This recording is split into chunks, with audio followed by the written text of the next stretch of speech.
Assalamualaikum warahmatullahi wabarakatuh. Om Swastiastu, Namo Buddhaya, salam kebajikan dan salam sejahtera bagi kita semua. Sebelumnya perkenalkan, nama saya Roni Ismail dengan NIM 240301020639. Nah, pada kesempatan kali ini saya akan mempresentasikan tentang perilaku organisasi, yaitu dengan materi kepemimpinan dalam organisasi. Nah, secara umum, kepemimpinan adalah kemampuan seseorang untuk mempengaruhi, mengarahkan, dan membimbing orang lain agar mencapai tujuan yang telah ditetapkan.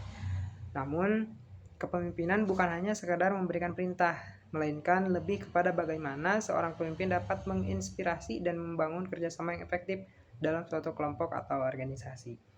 Nah, ada beberapa definisi yang menjelaskan kepemimpinan, yaitu yang pertama, kemampuan mempengaruhi dan mengarahkan. Nah, jadi kepemimpinan ini adalah kemampuan seseorang untuk mempengaruhi dan mengarahkan tingkah laku orang lain, baik itu bawahan maupun kelompok dalam suatu organisasinya. Dan seorang pemimpin memiliki peran penting dalam membentuk budaya kerja dan memastikan bahwa setiap anggota tim memiliki tujuan yang sejalan dengan organisasi. Definisi yang kedua yaitu kepemimpinan adalah seni memengaruhi orang lain agar mau bekerja sama. Nah, selain sebagai kemampuan, kepemimpinan juga dianggap sebagai seni dalam mempengaruhi orang lain agar mau bekerja sama. Nah, seorang pemimpin harus mampu membangun kepercayaan dan komunikasi yang baik agar anggota timnya merasa termotivasi dan berkomitmen untuk mencapai tujuan bersama. Definisi selanjutnya itu kemampuan yang dipengaruhi oleh faktor internal dan eksternal. Nah, kepemimpinan ini bukan hanya sekedar bakat bawaan, tetapi juga dipengaruhi oleh berbagai faktor, baik dari dalam diri pemimpin itu sendiri, seperti kepribadian dan juga pengalaman, maupun dari lingkungan eksternal, seperti budaya organisasi dan kondisi kerjanya. Nah, oleh karena itu, kepemimpinan dapat dikembangkan melalui pembelajaran, pengalaman, serta pelatihan yang tepat. Definisi selanjutnya yaitu kepemimpinan adalah mengubah perilaku individualistik menjadi perilaku organisasional. Salah satu peran utama seorang pemimpin adalah mengarahkan individu dalam organisasinya agar memiliki pola pikir dan tindakan yang tidak hanya mementingkan diri sendiri, tetapi lebih berorientasi pada kepentingan bersama. Misalnya, dalam sebuah tim kerja, pemimpin harus bisa mengubah pola pikir individu yang egosentris menjadi pola pikir yang lebih kolaboratif dan produktif untuk organisasi. Nah, jadi dari 4 definisi kepemimpinan tersebut, kepemimpinan bukan hanya tentang jabatan atau kekuasaan, tetapi lebih kepada bagaimana seseorang dapat mempengaruhi, membimbing, dan mengarahkan tim agar bisa bekerja sama secara efektif dalam mencapai tujuan organisasi. Nah, selanjutnya, setelah memahami apa itu kepemimpinan, sekarang kita akan membahas mengenai bagaimana seorang pemimpin lahir. Apakah kepemimpinan itu emang bawaan sejak lahir atau mungkin bisa dipelajari? Nah, dalam ilmu perilaku organisasi, ada beberapa teori yang menjelaskan asal-usul kepemimpinan, yaitu yang pertama, yaitu teori genetis atau teori kepemimpinan yang dilahirkan. Nah, jadi teori ini menyatakan bahwa kepemimpinan adalah bakat bawaan sejak lahir. Nah, menurut teori ini, seseorang dilahirkan dengan karakteristik kepemimpinan yang alami, seperti karisma, keberanian, kecerdasan, dan juga kemampuan menginspirasi orang lain. Nah, orang-orang percaya pada teori ini dan mereka meyakini bahwa pemimpin yang sejati tidak bisa dibentuk, tetapi memang sudah memiliki kualitas kepemimpinan dari sejak lahir. Contoh tokoh yang sering dikaitkan dengan teori ini adalah pemimpin-pemimpin besar seperti Soekarno, Mahatma Gandhi, dan Nelson Mandela yang memang sejak muda sudah menunjukkan jiwa kepemimpinan yang kuat. Teori yang kedua yaitu teori sosial atau teori kepemimpinan dibentuk. Berlawanan dengan teori genetis yang tadi, teori sosial menyatakan bahwa seseorang tidak dilahirkan sebagai pemimpin, tetapi dibentuk melalui pengalaman dan lingkungan. Nah, jadi menurut teori ini, kepemimpinan itu dapat dipelajari dan dikembangkan melalui pendidikan, pelatihan, serta dari interaksi sosial. Misalnya nih, seseorang yang awalnya tidak memiliki sifat kepemimpinan dapat menjadi pemimpin yang hebat jika mendapat bimbingan yang tepat dan pengalaman yang cukup dalam mengelola tim. Nah, teori ini lebih menekankan pada pentingnya pembelajaran dan pengalaman dalam membentuk seorang pemimpin. Ada lagi teori ekologis atau teori kombinasi. Nah, jadi teori ekologis ini merupakan kombinasi antara teori genetis dan juga teori sosial. Teori ini menyatakan bahwa kepemimpinan tidak hanya bergantung pada bakat alami saja, tetapi juga dipengaruhi oleh lingkungan dan pengalaman dari pemimpin itu sendiri. Artinya apa? Artinya meskipun seorang mungkin memiliki bakat kepemimpinan sejak lahir, tanpa pengalaman dan pelatihan yang tepat, ia tidak akan berkembang menjadi pemimpin yang efektif. Nah, begitu juga sebaliknya. Seseorang yang awalnya tidak memiliki sifat kepemimpinan bisa menjadi pemimpin yang hebat jika berada dalam lingkungan yang tepat dan terus mengasah kemampuannya. Nah, dari 3 kategori ini, kita bisa melihat bahwa kepemimpinan itu bisa berasal dari faktor bawaan, bisa juga dipelajari, atau merupakan kombinasi dari keduanya. Nah, selanjutnya, di sini ada 4 peran kepemimpinan menurut Stephen Covey. Nah, setelah memahami teori lahirnya pemimpin tadi, sekarang kita akan membahas peran kepemimpinan dalam organisasi menurut Stephen Covey dalam bukunya The 8 Habits. Nah, Covey menjelaskan bahwa seorang pemimpin yang efektif memiliki 4 peran utama, yaitu yang pertama fact finding, yang kedua learning, yang ketiga empowering, dan yang keempat yaitu modeling. Yang pertama kita jelaskan dulu fact finding atau perintis jalan. Seorang pemimpin ini harus bisa menjadi perintis jalan, yaitu orang yang menentukan arah dan tujuan organisasi. Pemimpin dengan peran ini mampu melihat peluang di masa depan, menetapkan visi dan misi yang jelas, serta memastikan bahwa seluruh anggota organisasi memahami tujuan yang ingin dicapai. Contoh nyata dari peran ini adalah seorang CEO yang merancang strategi jangka panjang untuk memastikan keberlanjutan bisnis di masa depan.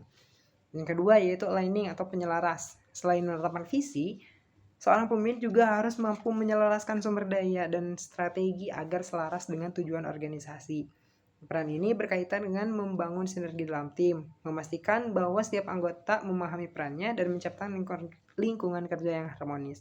Contohnya, seorang pemimpin yang memastikan bahwa kebijakan perusahaan sesuai dengan budaya kerja dan nilai-nilai yang dianut oleh organisasi. Peran yang ketiga yaitu empowering atau pemberdaya. Nah, pemimpin yang hebat ini bukan hanya mengarahkan, tetapi juga memberdayakan timnya. Nah, peran ini menekankan pentingnya memberikan kepercayaan, pelatihan, dan kesempatan kepada anggota tim untuk berkembang serta mengambil inisiatif sendiri. Nah, pemimpin yang memberdayakan bawahannya akan menciptakan tim yang mandiri, inovatif, dan juga memiliki motivasi tinggi dalam bekerja. Misalnya nih, seorang manajer yang memberikan pelatihan kepada karyawan agar mereka memiliki keterampilan baru dan bisa mengambil keputusan sendiri tanpa selalu bergantung pada atasannya. Peran pemimpin yang keempat yaitu modeling atau panutan. Nah, peran terakhir ini adalah sebagai panutan, di mana seorang pemimpin harus menjadi contoh yang baik bagi timnya. Nah, pemimpin yang efektif tidak hanya memberikan instruksi, tetapi juga menunjukkan nilai-nilai yang harus diharapkan melalui tindakan nyata. Contohnya, jika seorang pemimpin ingin menanamkan disiplin dalam timnya, maka pemimpin sendiri yang harus menjadi orang yang disiplin dalam bekerja sama untuk menghormati waktu.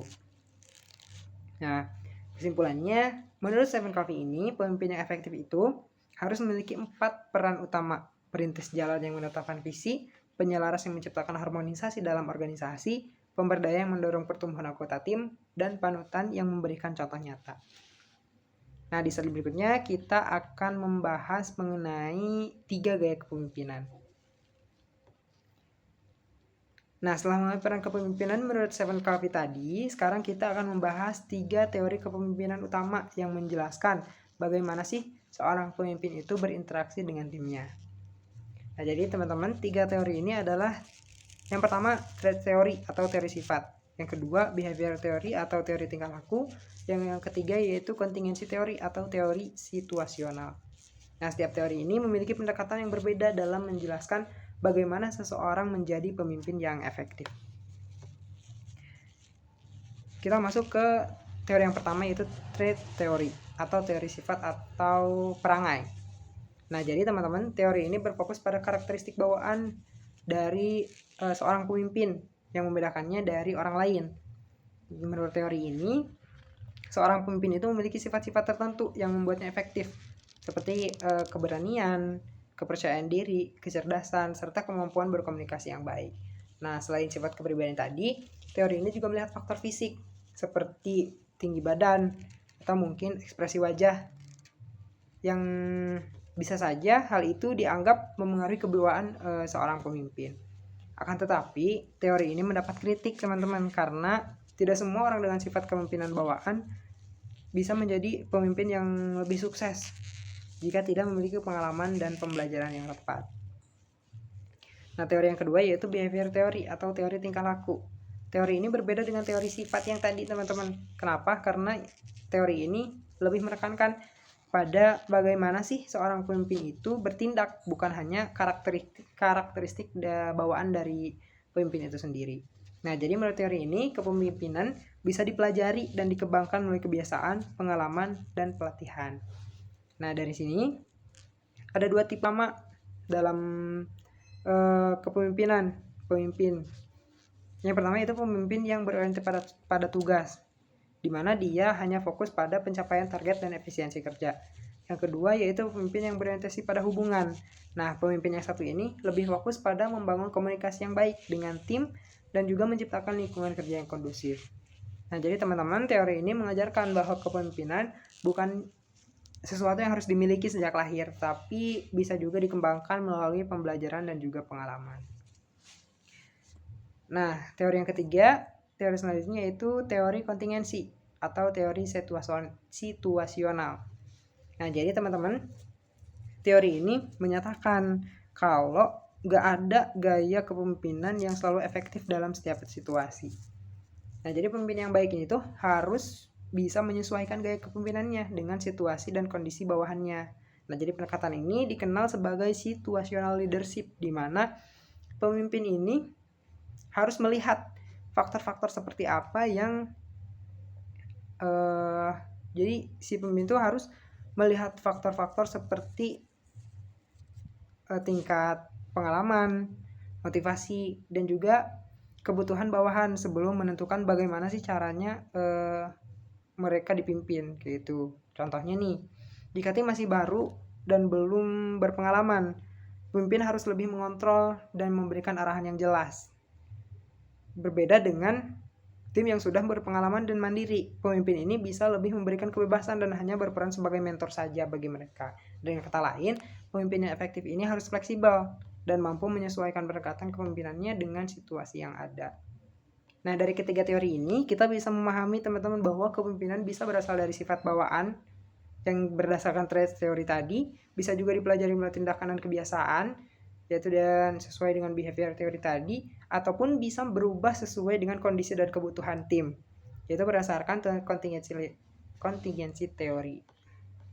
Setelah memahami teori kepemimpinan, sekarang kita akan membahas beberapa tipe kepemimpinan yang sering diterapkan dalam organisasi. Nah, jadi setiap pemimpin itu memiliki gaya kepemimpinan yang berbeda. Jadi itu tergantung pada bagaimana mereka berinteraksi dengan tim dan bagaimana mereka mengambil keputusan. Nah, apa aja sih tipe kepemimpinan tuh? Nah, di sini saya memasukkan 6 tipe kepemimpinan. Yang pertama yaitu kepemimpinan demokratis. Apa sih kepemimpinan demokratis? Nah, jadi pemimpin demokratis ini adalah pemimpin yang selalu melibatkan tim dalam pengambilan keputusan. Jadi si pemimpin ini tuh memberikan kebebasan kepada anggota tim untuk menyampaikan pendapat dan berpartisipasi dalam proses pengambilan kebijakan. Nah, tipe kepemimpinan ini teman-teman menciptakan suasana kerja yang lebih terbuka, komunikatif, dan juga kolaboratif. Contohnya nih, seorang manajer mengajak timnya untuk berdiskusi dan memberikan masukan sebelum membuat keputusan besar dalam perusahaan. Nah, selanjutnya yang kedua yaitu kepemimpinan karismatik. Nah, pemimpin karismatik ini tuh memiliki daya tarik dan pengaruh yang besar terhadap bawahannya. Biasanya tipe ini mampu menginspirasi dan membangkitkan semangat timnya melalui kepribadian yang kuat dan visinya yang jelas. Nah, akan tetapi teman-teman, kepemimpinan ini juga beresiko. Kenapa? Karena seringkali bergantung pada sosok pemimpin itu sendiri, bukan pada sistem yang sudah dibangun. Contoh, Soekarno dan Nelson Mandela. Mereka mampu memotivasi rakyatnya dengan pidato dan visi besar bagi mereka dan visi besar mereka. Akan tapi jadinya si orang-orang yang dipimpin oleh mereka itu menjadi sedikit mungkin lebih bergantung pada sosok pemimpin itu. Kayak gitu. Selanjutnya Nah, tipe yang ketiga yaitu tipe pemimpin yang otoriter. Nah, jadi teman-teman, pemimpin otoriter ini bersifat tegas, mengambil keputusan sendiri, dan biasanya pemimpin yang mengontrol penuh semua aspek dalam organisasinya. Nah, biasanya tipe kepemimpinan ini lebih cocok digunakan dalam situasi yang membutuhkan kedisiplinan tinggi dan efisiensi yang cepat. Akan tetapi, pendekatan ini bisa menghambat kreativitas bawahan. Kenapa? Karena mereka hanya bertindak sesuai dengan instruksi pemimpin tanpa banyak ruang untuk berpendapat. Contohnya nih, seorang kepala proyek memberikan perintah tanpa mendiskusikannya terlebih dahulu dengan seluruh anggota timnya. Selanjutnya yaitu tipe militer. Nah, kepemimpinan ini menekankan gaya disiplin, hierarki yang ketat, dan kepatuhan terhadap aturan. Nah, pemimpin dengan gaya ini, teman-teman, selalu memastikan bahwa setiap tugas dikerjakan dengan presisi dan tanpa adanya kesalahan. Nah, untuk kepemimpinan ini biasanya diterapkan dalam organisasi yang membutuhkan kedisiplinan tinggi, seperti militer dan juga kepolisian. Contohnya, seorang komandan yang memastikan bawahannya bekerja sesuai dengan prosedur yang telah ditetapkan tanpa banyak improvisasi. Nah, yang kelima yaitu tipe kepemimpinan paternalis.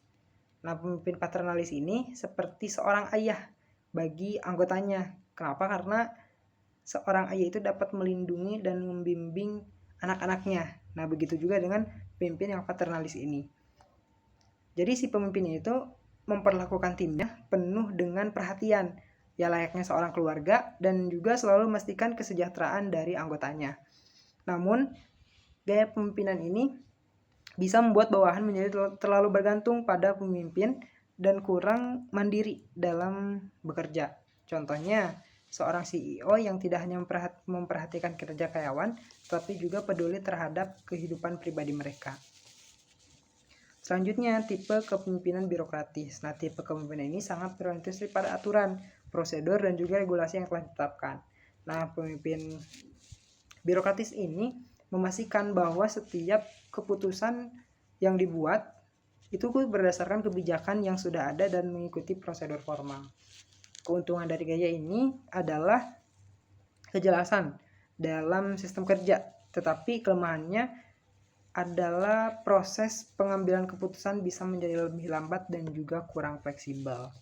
Contohnya, pemimpin dalam lembaga pemerintahan yang harus mengikuti berbagai aturan sebelum mengambil keputusan. Nah, teman-teman, bisa disimpulkan dari berbagai tipe kepemimpinan yang tadi, kita bisa melihat nih bahwa tidak ada satupun gaya kepemimpinan yang paling sempurna. Setiap tipe memiliki kelebihan dan kekurangannya masing-masing, tergantung pada konteks dari kebutuhan organisasi itu sendiri. Setelah membahas berbagai aspek kepemimpinan dalam organisasi, sekarang kita sampai pada kesimpulan nih teman-teman. Berikut ini adalah kesimpulan atau beberapa poin utama yang perlu kita ingat. Yang pertama, kepemimpinan adalah kemampuan untuk memengaruhi dan mengarahkan orang lain. Nah, seorang pemimpin bukan hanya sekedar memberi perintah, tetapi juga membimbing, menginspirasi, dan menciptakan visi yang jelas bagi timnya. Yang kedua, ada berbagai teori tentang bagaimana seorang pemimpin itu lahir, yaitu teori genetis yang menyatakan bahwa pemimpin terlahir dengan bakat alami, sedangkan teori sosial dan ekologis menunjukkan bahwa kepemimpinan juga bisa dipelajari dan dikembangkan melalui pengalaman dan juga lingkungan, atau tidak hanya bakat dari lahir saja. Poin yang ketiga yaitu peran dan gaya kepemimpinan bervariasi. Nah, Stephen Covey menjelaskan teman-teman bahwa pemimpin yang efektif itu harus menjadi perintis, penyelaras, pemberdaya, dan juga panutan. Ada juga berbagai gaya kepemimpinan seperti demokratis, karismatik, otoriter, militer, paternalis, dan birokratis. Nah, setiap gaya ini memiliki kelebihan dan juga kekurangannya masing-masing. Poin yang keempat yaitu kepemimpinan yang efektif harus disesuaikan dengan situasi dan kondisi tim. Tidak ada satu gaya kepemimpinan yang terbaik dalam setiap situasi, teman-teman. Jadi seorang pemimpin yang baik itu harus mampu beradaptasi dan menyesuaikan pendekatannya sesuai dengan kebutuhan tim dan organisasinya. Pada akhirnya, teman-teman, kepemimpinan itu bukan hanya tentang posisi atau jabatan, tetapi tentang bagaimana seseorang dapat membawa perubahan positif dalam tim dan juga organisasi. Nah, setiap individu ini tuh memiliki potensi untuk menjadi seorang pemimpin, baik dalam skala kecil maupun skala besar. Dan yang terpenting adalah bagaimana kita harus mengembangkan diri kita agar bisa menjadi pemimpin yang lebih baik lagi. Nah, terima kasih atas perhatiannya. Mungkin cukup sekian presentasi dari saya. Wassalamualaikum warahmatullahi wabarakatuh.